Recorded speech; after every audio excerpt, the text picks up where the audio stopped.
te explico más o menos mientras que preparo acá mi celular.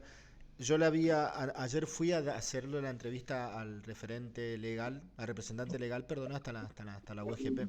Yo estoy haciendo un trabajo de tesis, de maestría en política y administración de la educación, que lo que pretende es visibilizar cómo las unidades, cómo diversas o ciertas unidades educativas de gestión privada en la provincia del Chaco trabajan en pos de la inclusión de un sector poblacional que históricamente fue postergado. ¿Bien? Haciendo la revisión bibliográfica para mi marco teórico, pude dar cuenta, ahí le pongo para grabar pude dar cuenta que hay tres áreas específicas donde se acentúa las problemáticas educativas de abandono, deserción, etcétera, que tienen que ver uno con la población rural, el otro con la población originaria y el otro con la población urbana, población urbana periférica, ¿sí? De contextos periféricos urbanos. Bueno, entonces en esa selección de instituciones, una institución pertinente fue eh, justamente la institución UGP 72, porque además de ser de contexto urbano periférico, también trabaja con población originaria. Bien. Mi tema de tesis, esta investigación se desarrolla en el marco de la maestría en Política y Administración de la Educación por la Universidad Nacional 3 de Febrero, y una vez concluida pretende ser material de edición y de publicación, ¿sí? Entonces yo lo que voy a hacer una vez que tenga esto ya hecho, ya transcripto y ya producido y ya aprobado, enviarles a ustedes el trabajo para que ustedes decidan si publico su parte o no, ¿bien? Eh, Se elige el tema de las UGP, ya te comento, ya termino y pasamos, se elige el tema de las UGP porque cuando uno revisa la bibliografía a nivel nacional y a nivel internacional y sobre todo a nivel nacional sobre la gestión privada, la mayoría de los trabajos, casi en su totalidad, dan cuenta del sistema educativo de gestión privado como de, potencial de segmentación, de exclusión, de educación para las élites. En cambio, en nuestro contexto, en el contexto de la provincia del Chaco, sobre todo, que es el que yo estoy analizando, hay diversas UGP que hacen el trabajo contrario, es decir, hacen un trabajo de inclusión. ¿Bien? Entonces eso es lo que busca revelar este estudio, y como mi trabajo es en política y administración de la educación, se centra en las direcciones, en aquellas decisiones o modos directivos que hacen posible que esto suceda, ¿bien? Las decisiones que se toman a nivel directivas, ¿sí? Tanto en lo organizativo como en lo pedagógico. Eso es, ¿sí? Entonces yo, si una vez entendido, yo te voy a leer la primera pregunta, ¿sí? Pero tu micrófono está silenciado. Bien, ok. Primero, me gustaría saber cuál es el rol que vos ocupás en la institución. Bueno, yo soy asesora pedagógica, mi nombre es Lucía Espínola, trabajo desde el 2021 acá en la escuela, formo parte de lo que sería el DOE, un espacio que viene en el formato de los CEF del país. Y bueno, trabajo con la otra asesora pedagógica también, la directora de nivel inicial y el asistente social de la escuela. Ok, perfecto.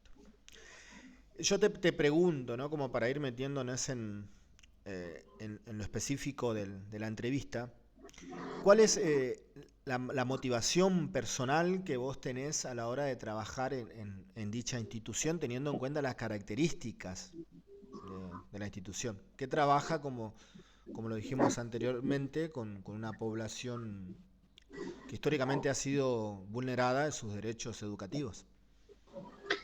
Bueno, la verdad que es el primer trabajo que tengo desde que me recibí en 2019 y a la escuela ya la conocía cursando la carrera de Ciencias de la Educación, acá en la UNE, en la Facultad de Humanidades.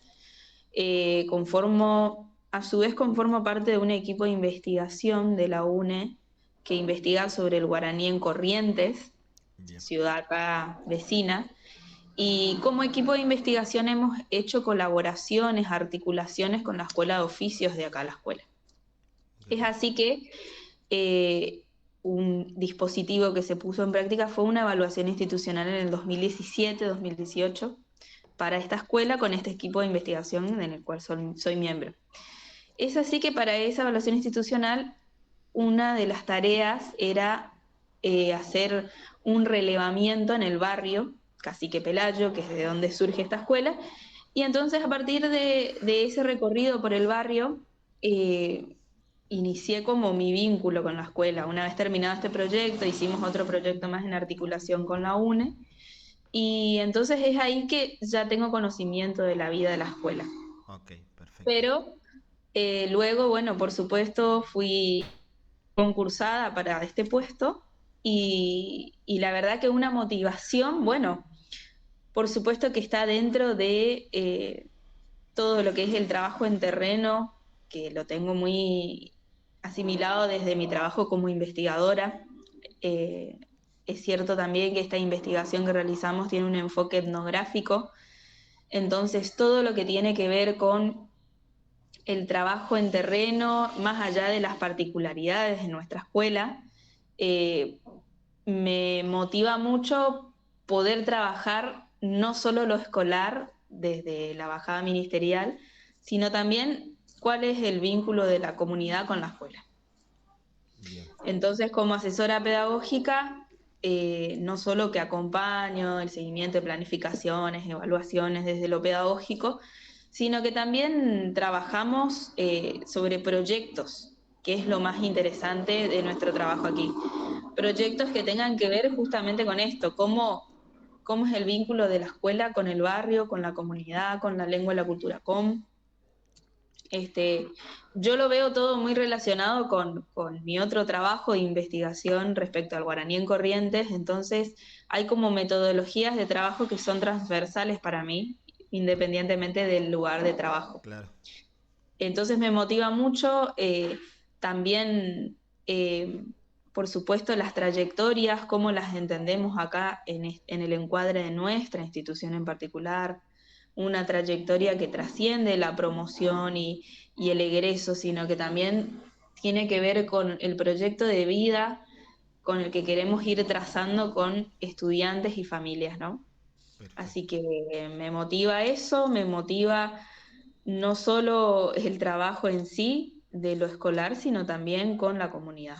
Bien, perfecto. Ahora como para ir metiéndonos un poco más en profundidad en lo que tiene que ver con el desarrollo pedagógico, por así decirlo, Ujú. eh, ¿cómo se diseñan las actividades, ¿no? Con respecto a esto que vos me decís, las actividades áulicas, ya en el ámbito pedagógico, didáctico, específico del aula, teniendo en cuenta este vínculo que se pretende lograr o con el que se trabaja entre la comunidad y, como vos lo dijiste, los lineamientos ministeriales y curriculares, ¿no? Bien, bueno, yo inicio mi tarea en el 2021, pero la escuela, el nivel primario, por ejemplo, desde el 2019 venía haciendo un caminito, un proyecto de alfabetización inicial con referencias y capacitación externa que nos lo permite también este modelo de escuela privada, con la experiencia de maestras rurales de Corrientes, que trabajaban con bilingüismo también, es decir, con el guaraní en el aula en parajes rurales de Corrientes. Por años han desarrollado un proyecto de alfabetización que atienda esto y vinieron a capacitarnos. Es así que desde 2019 venimos sosteniendo esta... Si pasa a dejar más. Venimos sosteniendo este proyecto de alfabetización previamente a los lineamientos ministeriales que hoy rigen. Bien, ¿Sí? Que también hay un proyecto de alfabetización. Nuestra escuela ya viene haciendo este camino desde 2019. Y partió de un diagnóstico donde se identificó que no todo el grupo de estudiantes responde al nivel esperado según el grado. Es decir, lo que llamamos aulas heterogéneas, ¿no? claro. Bueno, ¿cómo atendemos esto? Y bueno, con proyectos, con un proyecto, una experiencia cercana, real, efectiva, es que tomamos de referencia y nos vamos capacitando. Este proyecto de alfabetización rige en todo el nivel primario y hoy también en el nivel secundario. A partir del año pasado, a nivel secundario, también hacemos este tipo de capacitación externa como alternativa a lo ministerial. Es decir, nos regimos por los lineamientos ministeriales, pero también tratamos de brindar a todo el equipo docente y estudiantes proyectos que tengan que ver con nuestras particularidades, con nuestras singularidades, con la demanda que nosotros tenemos. Y es a partir de experiencias cercanas, previas, que hayan existido y que hayan sido efectivas. Es una alfabetización multicultural porque, si te digo algo de teoría, tiene que ver con el lineamiento de Ana Borsone, que ya hace muchos años en la Argentina viene desarrollando un programa de alfabetización para sectores socioeconómicamente vulnerables. Entonces, ¿Con respecto al bilingüismo o nada que ver? también porque vos mismo mencionaste 3 componentes. En el Chaco se da así, ¿no? Comunidad originaria, pero bueno, en Corrientes hablamos de bilingüismo por una cuestión de que la gente que hable guaraní no Claro, necesariamente se relaciona con claro, una claro. comunidad indígena. Pero así en todo el país. ¿Cómo me dijiste el nombre de la Generalmente, autora? Discúlpame. Ana Borsone Ana es Orsone. Lo voy a una anotar. referente, sí, es una referente teórica que hace más de 20 años en Argentina viene trabajando la cuestión de la alfabetización inicial en contextos vulnerables. Perfecto, perfecto. Porque de alfabetización nos habla todo el mundo, desde la neurociencia hoy también. Ahora, que alguien hable sobre alfabetizar en contextos vulnerables, estas son las referencias más puntuales en Argentina, ¿no? Bien. Entonces nos servimos de estos referentes para trabajar nuestros proyectos pedagógicos, que hoy nuestra prioridad es la alfabetización, pero una alfabetización que comprenda la interculturalidad, ¿no? Es un desafío. En primaria te puedo hablar más de primaria porque es donde más acompaño, ¿no? Mi carga horaria está más centrada a nivel primario, pero en nivel primario contamos con las figuras de los auxiliares docente aborigen, con de 7 grados, al menos 3 tenemos a cargo de maestras intercultural bilingüe, ¿sí? De grado, además de hadas, y hace 3 años que nos regimos institucionalmente por un proyecto transversal que tenga que ver con poder trabajar con estudiantes, que los estudiantes hagan investigación acerca de cómo es su vínculo con la lengua, con la cultura. Por ejemplo, te puedo mencionar, este año todo lo que es primer ciclo está trabajando la Fundación del Barrio Cacique Pelayo. Bien. ¿Por qué?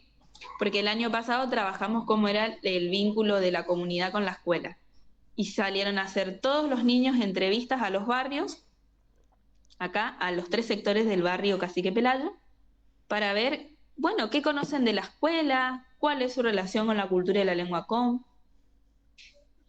Trabajamos sobre esos materiales, entonces de esos materiales, de esos resultados de ese primer proyecto es que nace los proyectos de este año, que de nuevo son reiterativos, porque primer ciclo trabaja la Fundación del Barrio, segundo ciclo trabaja el vínculo de la lengua y la cultura con los vecinos, retomando entrevistas del año pasado, y tercer ciclo la historia de nuestra escuela a 30 años de su fundación. Bien. Entonces, estos son la referencia máxima para las planificaciones del nivel primario. Todo gira en torno a esto. A hacer investigación sobre nuestra propia historia, sobre nuestro propio lugar, poder reconstruir un relato de quiénes somos y cómo surgió este proyecto educativo desde nuestras voces, desde las voces de los actores principales, y no solo regirnos, no solo, sino además de los contenidos curriculares correspondientes, tener proyectos propios, digamos, Perfecto. que tenga que ver con revisar nuestra historia y poder contar nuestra historia, que la gente de la comunidad pueda contar su historia, en este caso los estudiantes de primaria, desde sus voces, ¿no? Y no desde lo que dicen que somos, desde lo que dicen que son. Bien. Esta es si se quiere, una bajada de línea importante que tenemos desde lo pedagógico. Y por supuesto también el cuidado de las trayectorias viene en esta línea. Esto de la alfabetización, por ejemplo, también lo realizamos en reuniones con tutores. La última reunión de tutores no solo fue informativa, sino que las docentes hicieron una muestra de cómo es una clase en la escuela, porque consideramos que la vinculación de las familias tiene que ser de esta manera, con la escuela, construyendo, ¿sí? Los estudiantes no vienen solos, vienen con familia. Entonces, estos sentidos trascienden a lo largo de nuestro año escolar y lo agendamos así, lo planificamos así. Bien, Desde el año pasado, en el nivel secundario, te puedo decir que se trabaja con estas lógicas, ¿no? De que pensemos no solo con la bajada de línea ministerial, sino también trazar nuestras propias metas de acuerdo a nuestro estado de situación. Y poder brindar un proyecto que sea efectivo. Creemos en la libertad, en la autonomía, de que los estudiantes puedan promover a partir de las bases, digamos. Y poder brindar un proyecto en específico, que comprenda nuestras situaciones, también comprender nuestros desafíos, nuestras limitaciones, nuestras dificultades y, bueno, ¿qué hacemos con esto, no? Es la gran pregunta. bien. No nos basta con el marco ministerial, no solo de este gobierno, tampoco el anterior y así. Nos servimos de eso, por supuesto, pero para nosotros es indispensable poder pensar en algo más. Bien, perfecto. Ahora te pregunto en relación a lo que veníamos hablando y en relación a lo charlé ayer en la otra entrevista y también en referencia a lo que un poco expone mi marco teórico, ¿no? Una de las principales problemáticas, problemas o problemáticas que enfrenta la, la población originaria en la educación estatal, por así decirlo, históricamente se vincula mucho al tema del abandono, deserción. Ayer lo charlaba con el otro entrevistado y me había comentado que una de las problemáticas era que en el nivel inicial, antes que exista la escuela, la UGP 72, eran los altos niveles de abandono, deserción, eh, y que según el marco teórico muchas veces eso pasa por esto de lo que estamos hablando, la falta de vinculación con la población, con su historia, con su cosmovisión, la falta de un trabajo situado. ¿Cuál es la relación desde el lado quizás emocional que tiene la institución? ¿Cómo lo trabajan ustedes, teniendo en cuenta la diversidad del estudiantado y las posibles barreras que enfrentan? Bien, o sea, la relación de la institución desde lo pedagógico puede ser hospitalaria, se la puede describir como una relación hospitalaria que tiene eh, de vínculo fuerte de la institución para con los estudiantes y la comunidad. Sí, Bien. sí, sí, sí. Eh, ¿Necesitas que te amplíe o está bien Claro, que la sí, pregunta necesito sea que me amplíes, cerrada? no sé si, Ah, si, porque si habrás... la pregunta daba al sí o al no nomás, por No, eso. claro, lo que pasa es que como ya lo veníamos hablando, ya me lo dijiste un poco, ¿viste? Sí. Pero, Bueno, con el cuidado de las trayectorias es una categoría que surge del Ministerio de Educación, ¿sí? En un contexto de pandemia también se acentuó más el cuidado de las trayectorias y esto tiene que ver, no sé, no usamos la palabra hospitalaria porque, como habrás conversado ayer con José Luis, somos una escuela franciscana, claro, en un contexto, en una comunidad que se da lo interreligioso también. Una comunidad que en general no son católicos, adhieren a otra religión y parcialidades, entonces lo interreligioso, lo intercultural se vive de esa manera. Este, y eso tiene que ver con cómo contenemos a las trayectorias, ¿sí? Adelante, perdón, disculpe que no, está. sí, sí, ¿Dejas si querés? ¿Necesitas dejar eso? Bueno, pasa y dejarlo. ¿Qué necesitas? ¿Qué, nece ¿Qué necesitas? Este la otra vez fue una serie me dio este uso porque pensé que era mío, porque yo tengo. Bueno, déjalo con más. Tengo una igualita. Bueno, bueno, bueno. Hasta luego. Perdón, perdón. No pasa nada, no pasa nada. Estamos justo en la hora de almuerzo salida. Bueno, la palabra hospitalaria no es algo que la denominemos de esa manera, pero sí nos regimos mucho por el franciscanismo en cuanto a la fraternidad, a Bien, poder fraternizar. Eso es muy importante, tiene mucha cabida, no desde lo religioso en sí, sino desde lo simbólico de la palabra. Entonces, lo comunitario tiene que ver con eso para la escuela. En, por ejemplo, cuando una trayectoria está en riesgo por inasistencia y sabemos que esas inasistencias se deben a situaciones de violencia extrema, de, de no acceso al trabajo, ¿sí? De mudanzas reiteradas por esta cuestión del trabajo, la escuela tiene en cuenta el protocolo que hay que seguir, pero siempre en diálogo constante con las familias, porque los protocolos no comprenden de esas situaciones y la escuela trata de tener un diálogo ameno, de, pero no basarse solo en el asistencialismo, en proponer alternativas donde lo pedagógico siga siendo lo más importante, más allá de la vulneración de derechos. Y los dispositivos que se ponen en juego para trabajar las trayectorias que están afectadas por alguna situación puntual de violencia extrema, de desigualdad extrema, de pobreza extrema, tiene que ver con esto, de nuevo, con proyectos pedagógicos que abracen, vinculen, abarquen todos los aspectos de la vida. Vos me bien. podés decir, bueno, alfabetización es leer y escribir.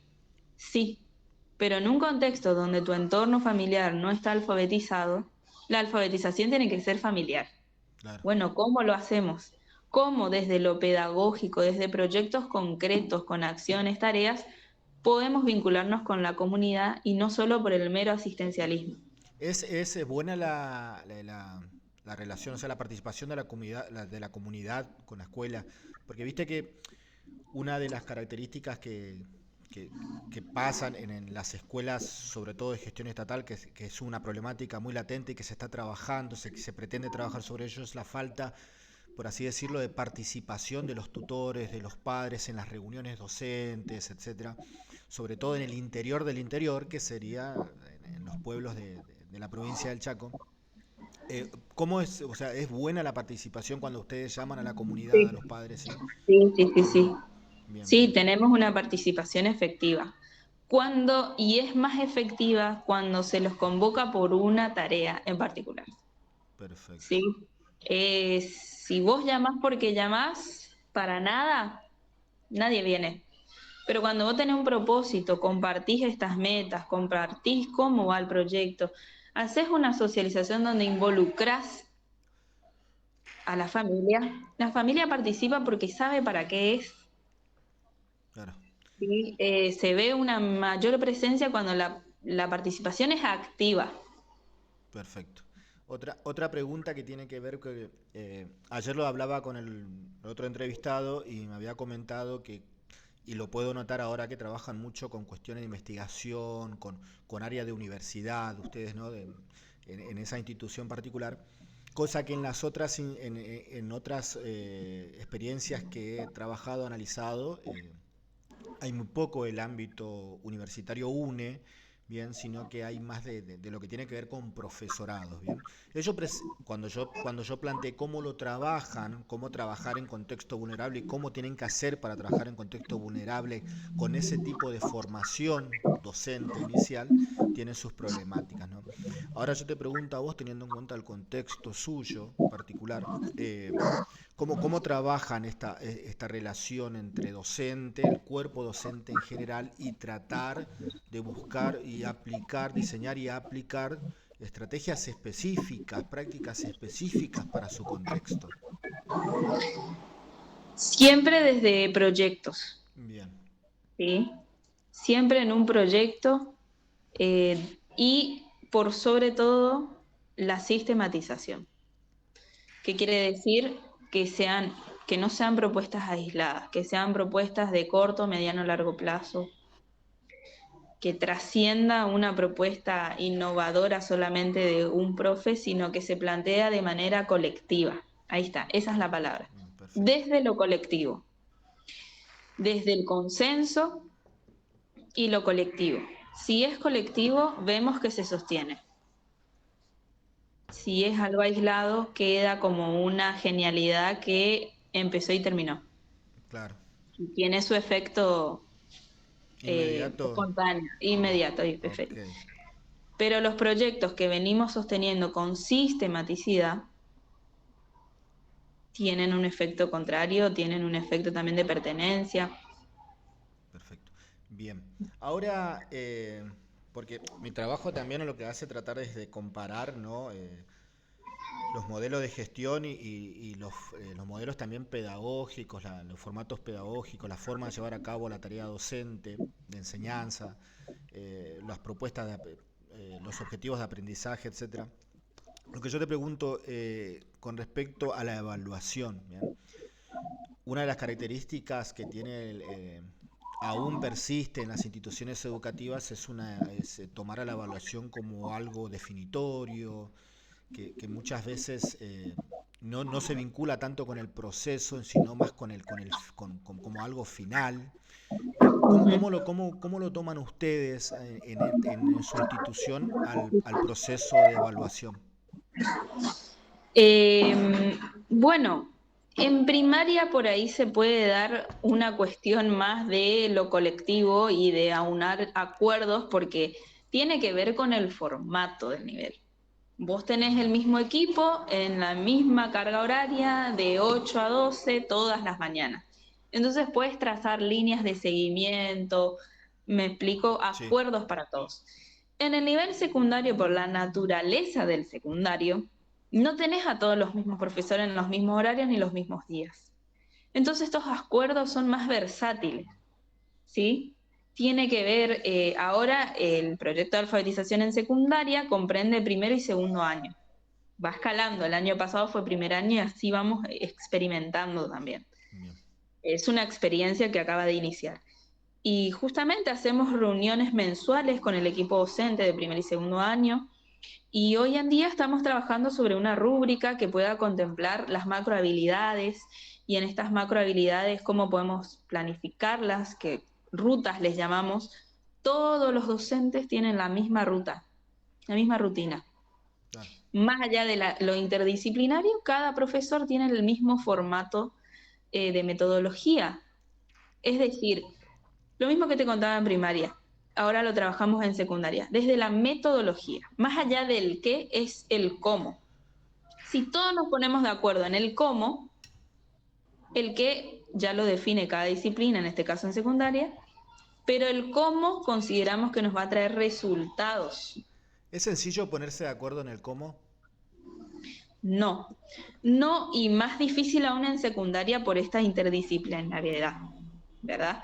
Y diferencias de carga horarias, pero cuando el objetivo es promover a partir de una experiencia real y situada, esto motiva a todo el equipo docente porque ve resultados, porque ve que los estudiantes están participando más, porque no faltan, porque están interesados en su proceso. En primaria, que ya llevamos más años, la evaluación comprende como una evaluación escrita, simbólica, en 4 instancias, y esto tiene que ver con poder llevar un registro.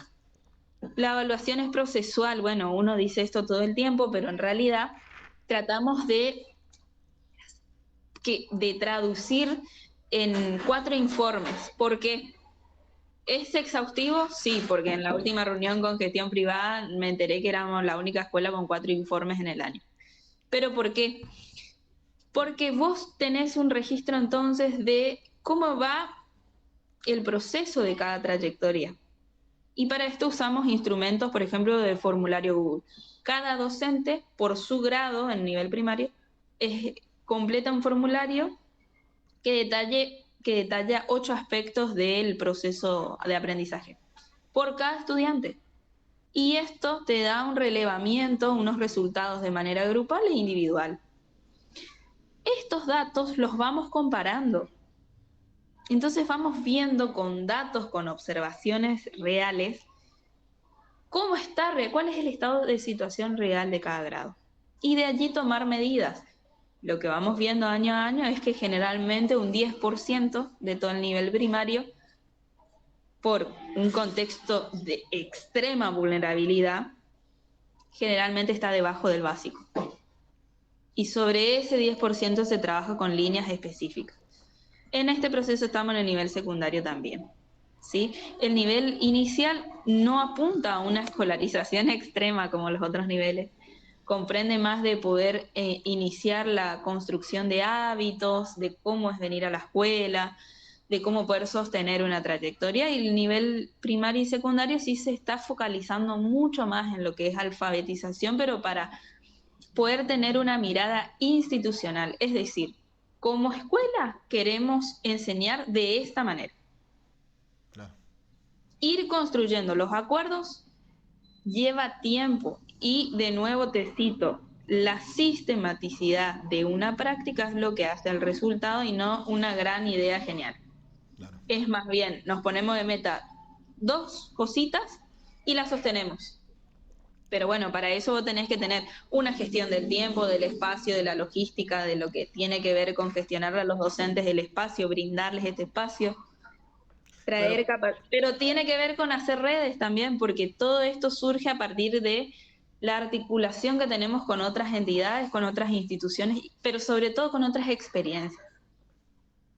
¿Sí? Y eso es perfecto. la cabeza, ¿no? Eso es el director general con sus directivos que buscan otras opciones de experiencias cercanas que hayan servido, ¿sí? Y tratar de empezar un vínculo. Esta capacitación que tenemos en secundaria es a partir de una capacitadora externa, una asesora externa de Posadas, Claro. que nos hace el seguimiento. Entonces, hay una predisposición, pero porque también se pone a disposición una logística increíble para acompañar a nuestros docentes, no para solucionar todos los problemas, uno a la vez, Claro. y sostener en el tiempo eso. No, sí, me imagino que el laburo enorme, ¿no? Ayer cuando estaba hablando también en la otra entrevista me daba cuenta de todo el trabajo de articulación con otras instituciones que se llevan a cabo y la verdad que me parece genial. Te hago las últimas preguntas, ¿sí? Sí. A visión personal en lo pedagógico, te pregunto, ¿cuáles serían, qué te gustaría a vos seguir o lograr o potenciar con respecto a la inclusión o lograr con estos estudiantes, con la comunidad en sí, en tu trabajo? O que la institución logre en vínculo educativo, laboral, etcétera. La producción de saberes locales, Perfecto. a partir de seguir sosteniendo estos proyectos de investigación donde los estudiantes y docentes son investigadores, donde pueden ir produciendo sus propios saberes y donde estos saberes sean los prioritarios, los esenciales para seguir construyendo esta escuela, digamos. Esta Bien, escuela tiene que poder sostenerse por la comunidad y necesitamos una comunidad que se promueva socialmente, que pueda tener acceso, que pueda terminar la escuela y que pueda acceder a otras oportunidades y por supuesto que pueda tener, y que la tiene, la oportunidad de tener su propia voz y su propio relato de su propio proceso. Entonces, eso es lo que yo apunto en lo personal, a que sigamos teniendo y sosteniendo proyectos que articulen y que nos vinculen, que nos generen pertenencia y que podamos ser productores de conocimiento. Y eso lo traigo desde la universidad. perfecto. Entonces, eso se puede hacer, pero hay que sostenerse en el tiempo y hay que trabajar desde lo colectivo, nunca de manera aislada. Bien. Ahora, la última pregunta, la verdad que muchísimas gracias, muy interesante, muy rico todo. Te pregunto, perdón, es una especie de quizás comparación, pero la idea es saber desde tu perspectiva, si vos pensás, crees que si su institución solo respondiera a los lineamientos ministeriales sin tratar de de encontrarle otra salida o otras respuestas, crees que la institución tendría el mismo impacto, tendría, o sea, funcionaría de la misma manera y generaría la misma inclusión que genera ahora? No, no porque, bueno, yo soy de las ciencias de la educación, entonces tengo como un poco formateado así mi lógica. Eh, Todo lo que apunte a las singularidades, a lo específico del contexto, va a tener otro impacto. Y el ministerio como Estado no puede dar eso. Necesita generalidades, ir a lo general. Políticas públicas significa algo que más o menos ayude a la mayoría. Bueno, y generalmente escuelas como la nuestra, que está en este contexto en particular y tenemos nuestras particularidades, no siempre es parte de esa mayoría. Bien. Un- No somos una escuela pública, como dijiste, no somos una escuela de solo criollos y no estamos en el centro de la ciudad. Entonces esos componentes se traducen en singularidades que Ahora, otros entienden como barreras, acá tratamos de entenderlas como necesitamos otros posibles y para eso hay que dibujar algo propio. bien. Una última pregunta y finaliza. Eh, crees que el modelo, este modelo propio que tiene la gestión privada, posibilita que uno pueda trabajar de esta manera y lograr estos resultados esperados? Sí, Ok. Entonces, no te quiero comprometer sí, mucho, si sí. querés explayarte un poquito No, más. sí, sí, porque hay algo también de la interdependencia, no solo del Estado ministerial, sino también de la Secretaría de la Orden, que genera cierta autonomía en la gestión, normativamente hablando. Bien, Este, la gestión privada te da eso que a la vez después te quita también en otras cuestiones, ¿sí? Al estar subvencionados nosotros también dependemos del Ministerio de Educación y también es un limitante ser escuela privada, digamos. Pero en las cuestiones pedagógicas podría entenderse como una ventaja algunas veces, por esta autonomía en la selección también del equipo docente, ¿sí? Aquí entramos por concurso, por entrevistas, ¿sí? La orden desde su Secretaría de Educación habilita esas instancias, entonces también es probable ya ir construyendo desde la entrevista de posibilidad de trabajo cuáles son los lineamientos de la escuela bien. a los que hay que adherir. Perfecto. La verdad que muchísimas gracias por tu tiempo, Lucía.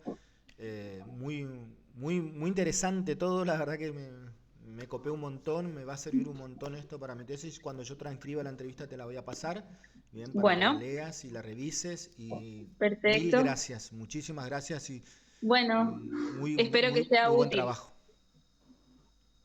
Bueno, esperamos que sea útil para vos y tu trabajo. Dale, chao, muchas gracias, Chao, saludos. hasta luego.